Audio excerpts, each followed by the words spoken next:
Welcome to Suman TV. నేను మీ నవీన్. ప్రస్తుతం మనతో celebrity homeopathy expert doctor Chetan Raju గారు ఉన్నారు. హాయ్ సార్, నమస్తే అండి. నమస్తే సార్. సార్, చాలా మంది సెలబ్రిటీలు అంటే అది సినిమా వాళ్ళు కావచ్చు, పొలిటికల్ వాళ్ళు కావచ్చు, స్పోర్ట్స్కి సంబంధించిన వాళ్ళు కావచ్చు, ఎక్కువ వస్తూ ఉంటారు మీ దగ్గరికి.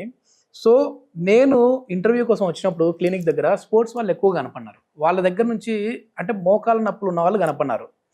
మోకాల నొప్పులు అసలు ఎందుకు సార్ ఈ 35, 40, 25 ఈ ఏళ్ళకి అరిగిపోతూ ఉన్నాయి? ఎందుకంటే ఈ క్వశ్చన్ అడుగుతా ఉన్నాను. మన దహన సంస్కారాలు చేసినా కూడా బోన్ అనేది అరిగిపోదు, సో కరిగిపోదు. అది దాన్ని తీసుకొని వస్తూ ఉంటారు. కాల్చిన పోంది బోన్ రాపిడ్ అవ్వడం వల్ల ఎందుకు అది కరిగిపోతా ఉంది? ఇంజన్ ఉంటుంది ఆ బండిది. ఇంజన్లో హెడ్ ఉంటుంది, పిస్టన్ ఉంటుంది, క్రాంక్ రాడ్ ఉంటుంది. ఇంజనీర్లకు నేను చెప్పే ఎగ్జాంపుల్ బాగా అర్థమవుతుంది. ఆ అన్ని పార్ట్లు కలిసి పనిచేస్తాయా? చేస్తాయండి. బండికి మీరు రెగ్యులర్ సర్వీసింగ్ చేపిస్తారు కదా, చేస్తాను. ఎందుకు చేపిస్తారు? ఆ పార్ట్లు అన్నీ కరెక్ట్గా పనిచేయాలనేసి. మీరు సర్వీసింగ్ చేపియలేదు, బండి నడుస్తూనే ఉంది. బండికి సర్వీసింగ్ చేపించిన తర్వాత కూడా ఒక 5 ఏళ్ళ 10 ఏళ్ళ తర్వాత మీ బండి ప్రాబ్లంలు ఇస్తుందా, ఇవ్వదా?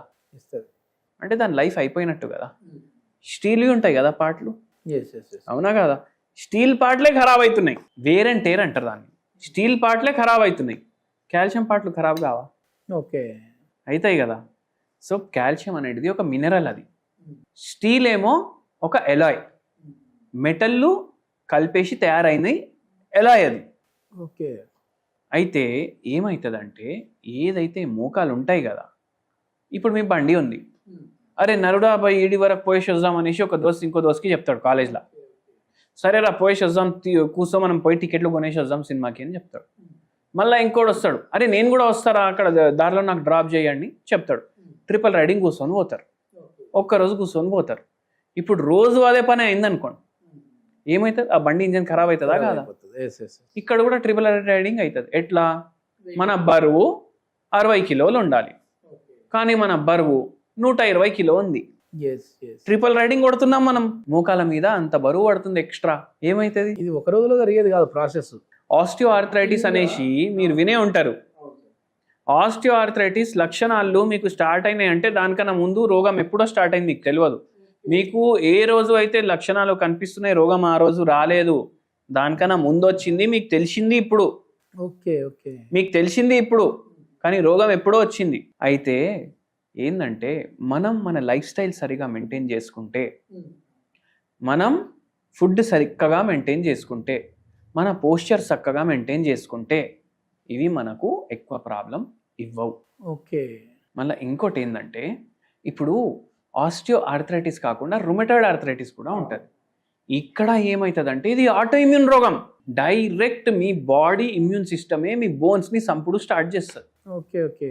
అయితే అప్పుడు ఏమవుతుంది? ఆటో ఇమ్యూన్ అంటే మన బాడీ పార్ట్ని మన బాడీనే డ్యామేజ్ చేస్తుంది. Psoriatic arthritis, rheumatoid arthritis, SLE, atopic dermatitis, ఇవన్నీ అటువంటి కండిషన్లు, ఆటో ఇమ్యూన్ రోగాలు ఇవి.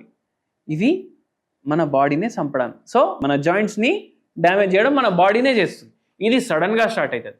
ఇది 20 ఏళ్ళ పోరగాల్లో కూడా స్టార్ట్ అవ్వచ్చు, 80 ఏళ్ళలో ఉన్న తాతకు కూడా స్టార్ట్ కావచ్చు. సో ఇది అట్లా. ఇంకా వేరే వేరే రకాల ఆర్థరైటిస్లు ఉంటాయి. కానీ ఇప్పుడు ఇంకోటి చెప్తా మీకు. ఇప్పుడు ఒక ఆంటీ ఉన్నారు, ఆంటీ ఏజ్ 40 ఏండ్లు. ఓకే. ఆంటీ ఏమో వంటింట్లో డైలీ 4-5 గంటలు నిల్చొని పని చేస్తారు. మళ్ళా పోస్చర్ చక్కగా ఉంటుందా? ఇట్లా స్ట్రేట్ ఉంటే వంట అవుతుందా? లేదు. ఇట్లా వంగి అన్నీ చేయాలి. అది తీసుకోవాలి, నిల్చొనే చేస్తారు, అది తీసుకోవాలి, మళ్ళీ అది తీసుకోవాలి, మళ్ళీ వాటర్ నింపాలి, అన్నీ వంగి 5 గంటలు నిల్చొని పని చేస్తారు. ఆంటీ వెయిట్ కూడా జర ఎక్కువ ఉంది, రోజంతా కలిపి. మళ్ళీ ఏమవుతుంది? ఆంటీ మొక్కలు అట్లనే ఖరాబ్ అవుతాయి. సో వంటింట్లో మన లేడీస్ అందరు పని చేస్తారు కదా, వాళ్ళకు వచ్చే రోగాల గురించి ఏమనుకోకుండా పనిచేస్తారు. ఇప్పుడు మనం ఆఫీస్లోకి పోతాం, అరే ఏసీ పని చేస్తలేదు, ఫ్యాన్ పని చేస్తలేదు, ఇంటర్నెట్ చక్కగలేదు, మనకు 100 కంప్లైంట్లు వస్తాయి మనకంటే ఎవరికన్నా. సో వీళ్ళు ఏం కంప్లైంట్ చేయకుండా పనిచేస్తారు, మళ్ళీ వాళ్ళకి శాలరీ కూడా దొరకదు, రోగాలు వస్తాయి. అవునా కదా? బోనస్గా. సో అట్లా మళ్ళీ స్ట్రెస్లు ఉంటాయి.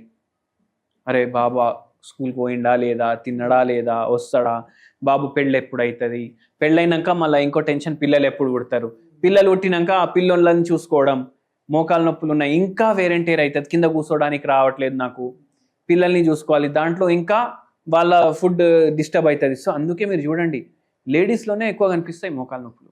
Yes yes yes. అండ్ బరువు మొత్తం ఇవే వేరు చేస్తాయి. సో అందుకే మోకాలు పాడవడానికి మెయిన్ కారణం పోస్చర్ ఒకటి, ఫుడ్ ఒకటి, వెయిట్ ఒకటి. ఇప్పుడు మోకాలు నొప్పులు అంటేనే చాలా వరకు కూడా సర్జరీల వరకు వెళ్తూ ఉంటారు. సో ఇది సర్జరీ చేయకుండానే హోమియోపతిలో దీనికి ట్రీట్మెంట్ ఉందండి మెడిసిన్స్ తోటి? ఇప్పుడు గ్రేడ్ 3 కానీ గ్రేడ్ 4 కానీ ఉంది, మోకాల్లో ప్రాబ్లం ఉంది. ఇట్లనే ఒక పేషెంట్కి కూడా ఉండే, ఆ పేషెంట్ హౌస్ వైఫ్. మళ్ళీ నేను ఇప్పుడు ఎగ్జాంపుల్ ఇచ్చినా కదా, సేమ్ ఎగ్జాంపుల్ క్లాసికల్ కేసు ఏంటంటే ఎంతోసేపు నిల్చొని పనిచేయాలి కిచెన్లో. ఓకే. బాసన్లు దోముడు కూడా కిచెన్లోనే. ఇప్పుడు నిల్చొని అవి వచ్చేసినాయి కదా, ఇంతకుముందు అంటే బయట కూర్చొని రుద్దుకుండా కూర్చుంటుండే. ఇప్పుడు గంటన్నర కూడా పడుతుంది అన్ని బాసన్లు దోమడానికి. నిల్చొని చేస్తారు, వంటలు చేస్తారు, బరువు ఎక్కువ ఉండే. అయితే మోకాలు ఖరాబ్ అయినాయి, ఆపరేషన్ చేయించుకునే పరిస్థితి కూడా అయింది. కానీ పెయిన్ మేనేజ్మెంట్ హోమియోపతి చాలా మంచిగా చేస్తారు. Okay okay. పెయిన్ కూడా తగ్గుతుంది. అండ్ ఇప్పుడు చూడండి 70 years పేషెంట్ ఏజ్ ఉందనుకోండి, 70 yearsకి ప్రతి ఒక్కరికైతే మోకాలు నొప్పులు ఉండవు కదా. ఉండేటోళ్ళే ఎక్స్రేలు తీస్తారా లేదా? ఉండేటోళ్ళే తీస్తారు, లేని వాళ్ళు ఎందుకు తీస్తారు పోయి? అయితే ఏంటంటే 70 ఏళ్ళు ఉన్నోళ్ళకి ర్యాండమ్గా మీరు ఒక 100 మందిని తీసుకున్నారనుకోండి, వీళ్ళందరికీ ఎక్స్రేలు తీపిస్తే చాలా మందికి ఆస్టియోఆర్థరైటిస్ అని కనిపిస్తుంది. ఓకే, అరిగింటాయి. ఎందుకంటే బాడీ చచ్చిపోతుంటుంది కదా విత్ టైం. బాడీ చచ్చిపోతుంది, మనం పోతాం ఈ లోకంలోకి వెళ్ళి. కానీ ఎంతోమందికి సిమ్టమ్లు ఉండవు, సిమ్టమ్స్ వస్తే దానికి ట్రీట్మెంట్.